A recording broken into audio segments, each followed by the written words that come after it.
how do you make money as a photographer? Well, we're going to be talking about what those photography jobs are, how to get those photography jobs, and how to charge for them. I've got over a decade of experience photographing architectural, commercial, tourism. I've done studio work, wildlife and workshops, private Zoom sessions.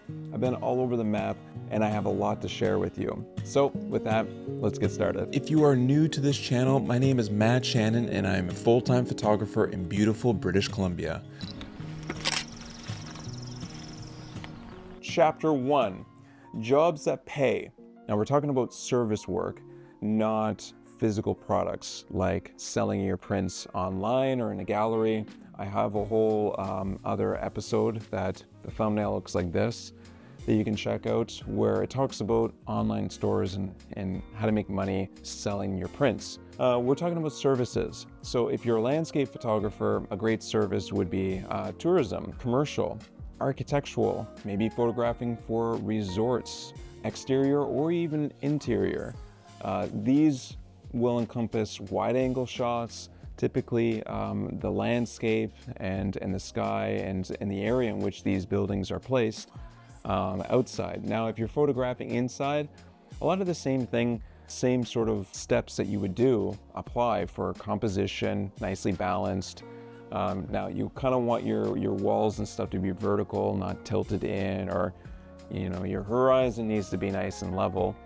And the only tricky thing with interior shoots is maybe balancing outside, if you have a window, with the inside light, and not to make it too HDR or fake looking. So you want the outside to be brought into the inside space in a natural way.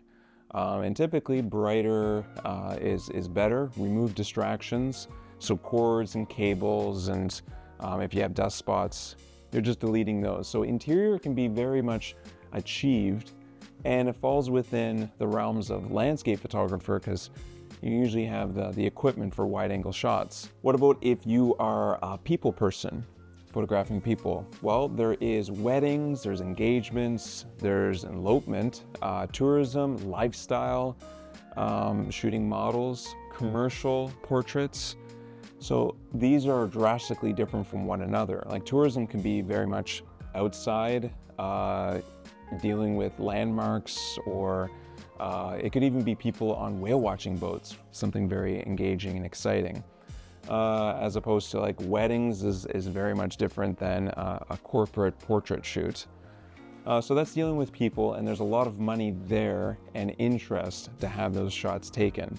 Now, what about if you're into wildlife? Well, tourism companies also help pay for that. There's safaris, whale watching, pet photography. There's zoos and conservation organizations that need media. Then there's stock photography images. So if you're taking photos of wildlife, especially if it's niche, if you are taking photos of sea wolves here on Vancouver Island, you can sell that to stock photography accounts and make money that way. Okay, so what about those dream jobs? Going out photographing wildlife and getting paid to do it. Well, working for Nat Geo or these big brands that'll send you around the world is a very, very small market. And a lot of the times you need to have a background, a degree in biology, or maybe you're a journalist and you're taking photographs for the stories that you're covering. You can pitch that to Nat Geo, you can get recognized through the different articles that you've shared, and that's how you get into those jobs. And they're not easy. When you talk to anyone who's in that industry, it takes years and years of recognition and publications to get to that point. So how do you fast track to get those dream jobs? Well, if we're talking about wildlife photography, I got a couple of solutions. One is you get hired by a tour company, some company that offers guiding. So Yellowstone, I was just in Yellowstone a couple months ago, and they've got the snow coaches where you go in, you can see and photograph wolves, foxes, coyotes, the bison, So you can get hired by that company, get paid hourly, drive in with clients, customers who are wanting to see that live action, and then every once in a while, you can start building up your portfolio with some of the images and experience that you've got with that job. Here in Canada, there's spirit bears, there's fishing lodges. You can go on cruises to maybe Antarctica, and some of them might not be the dream position even on those boats. You might have to work in maintenance before you can actually do some guiding. So I feel like that is probably the quickest and fastest way to get connected with the right people to start getting paid to take photos of wildlife. I did it the slower way. I did these jobs right here. And my website and what I posted on social media was not this. It's what I wanted to be, or what I wanted to do. So while I was photographing and getting paid for my photography work, which helped build my skill, it helped connect me with more and more people, get recognized as a photographer, and then do the business, the marketing, the invoicing, all of that adds up. So I did that behind the scenes. Over time, I got recognized as an educator. And education in photography is big. People want to know how to take photos. They want to be shown where to take photos. So if you're someone who loves landscape photography and you want to make money doing that, teaching people how to take long exposures using polarizers and filters, waterfall photography, all of these things are going to be skills that someone might not know how to do, and they'll pay you for it. And to get there, you need to build your portfolio, you need to get recognized within your community. And eventually you can run workshops, which is a great segue to tell you about my eagle, grizzly bear, and even Kenya workshop in 2026. On these workshops, we get to learn from one another, and I get to teach you all the skills that I've learned over the years, both in the field and on the computer in post-processing. And we can talk about printing your images and creating a photography business. So if you're interested or know someone who is interested, go to maddshannon.ca/workshops. I'd love to see you out there. Okay, chapter 2. How do we actually get these jobs? There's 3 easy steps that I did, and I just did them over and over and over again, and they worked like a charm. So those 3 steps is doing cold calls, then it's an email, and then it's actually showing up at the business and talking to your future client. So with the cold calls, I wrote a script. I got a contact name and email, and then I followed up with the email. And that script was, "Hi, my name is Matt Shannon. I am a photographer in this area. Are you guys interested in photography services for your company? And can I send you my price list and my portfolio?" If they say no to the first one, 99% of the time they'll say yes to the second part.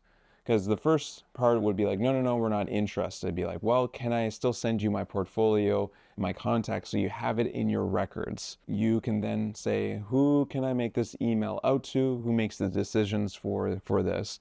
And it's like Janice. Janice is the one who will approve all of this, send it to this email. And usually it bypasses that very generic info at whatever the company name is, and gives you great access to the person's email. So then the second part is following up an email. Say, "Hi Janice, I spoke with the reception about my photography services. This is my portfolio. This is my social media links. Do you have any upcoming projects?" The third step is like, in a week's time, I show up at their business. I have my own business cards. I usually have an iPad with me, but if you have a phone or whatever, that's great. So when you show up, you say, "Hi, my name is Matt Shannon. Checking to see if Janice is in. I talked to Ben. I sent an email last week. I was hoping just to drop off some business cards, maybe put a face to the company, and for you to put a face to the photographer." Okay, third thing is how to charge for the job. Now, I'm gonna break it down basically like you're looking at my invoice here. The consultation is free. Travel, I charge per kilometer, so I charge $1.19 per kilometer driven. That takes care of wear of tires, gas, all of that. Now, if the job is over an hour and a half away from my office, then I will charge like half time.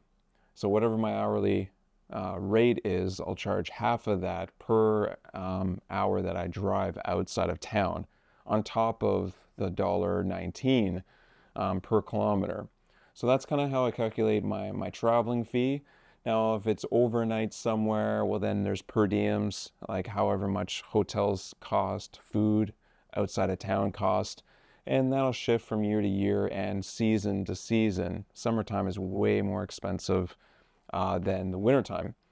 So that's kind of travel and those types of expenses. Then when I'm on site, I charge hourly. Now there's a minimum. It's like for 4 hours, I charge like $475. 8 hours, it's $800. So obviously you don't spend as much if I'm there longer on site. And then every hour after that, it's $100 an hour.